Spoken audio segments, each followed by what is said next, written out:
राजू और जोजो बहुत अच्छे दोस्त थे। राजू एक उत्साही और जिज्ञासु लड़का था, जिसे हमेशा नई नई चीजें जानने का शौक था। दूसरी ओर जोजो उसके से थोड़ा हटकर था। जोजो असल में एक जादुई पोटली से निकला उसका दोस्त था। वो साधारण पोटली नहीं थी, उसमें कई तरह के जादुई गैजेट्स और चीजें थीं। दोनों दोस्त एक दूसरे के बिना अधूरे थे।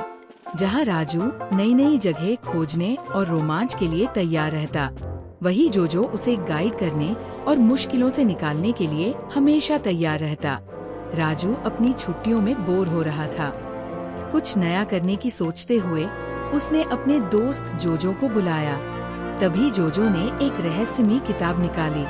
जोजो, ये किताब तो बहुत खास लग रही है। क्या हमें इसे पढ़ना चाहिए? हाँ, पर ध्यान रखना, ये कोई साधारण किताब नहीं है। इसके हर पन्ने पर एक नई दुनिया का दरवाजा खुलता है। राजू और जोजो ने जैसे ही पहला पन्ना खोला, वे एक जादुई जंगल में पहुंच गए। चारों तरफ रंग बिरंगी तितलियां उड़ रही थीं और पेड़ चमक रहे थे। अचानक एक प्यारी सी परी मीना उनके सामने आ गई। आपका स्वागत है, पर यहाँ रहना आसान नहीं होगा। इस जंगल की हर चुनौतियों का सामना करना होगा। जोजो, अब क्या करें? डर मत, मेरे पास कुछ खास गैजेट्स हैं। ये लो मिनी वन कार, इसमें बैठो और हम जंगल के हर कोने तक पहुंच जाएंगे। जैसे ही उन्होंने अगला पन्ना पलटा, वे एक अजीब रेगिस्तान में पहुंच गए। आसमान में सूरज की जगह एक बड़ी जादुई घड़ी चमक रही थी और तभी उनके सामने एक सफेद लोमड़ी आ गई। यहाँ समय का जादू है। अगर तुमने समय से गड़बड़ की तो हमेशा के लिए यहाँ फंस सकते हो। राजू और जोजो ने मिलकर समय की पहेली को सुलझाया और अगली दुनिया में प्रवेश किया। अगले पन्ने पर पहुंचते ही वे समुद्र की गहराइयों में थे। वहां की रानी जलपरी न्यारा ने उनका स्वागत किया। अगर तुम इस खजाने को पाना चाहते हो तो तुम्हें समुद्री दानव से अपनी सच्ची दोस्ती साबित करनी होगी। राजू और जोजो ने समुद्री दानव का सामना किया, जो बहुत ही शक्तिशाली था। लेकिन जोजो के पास था एक जादुई गैजेट। उसने अपनी पोटली से सुपर लाइटनिंग बॉल निकाली। अब देखो हम इसे कैसे हराते हैं। जोजो ने बॉल को सक्रिय किया और उसकी जोरदार रोशनी ने समुद्री दानव को पूरी तरह से कमजोर कर दिया।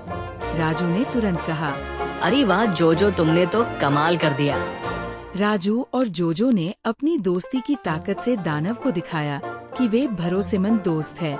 दानव ने खुश होकर उन्हें खजाना दे दिया और बोला, सच्ची दोस्ती सबसे बड़ा खजाना है। आखिरकार उन्होंने किताब का आखिरी पन्ना पाया, जहां लिखा था कि वे बाहर तभी निकल सकते हैं जब वे दया और समझदारी की परीक्षा पास करेंगे। वहां एक रहस्यमय उल्लू उनकी परीक्षा लेने आया। तुम्हें मेरी 3 पहेलियां सुलझानी होंगी।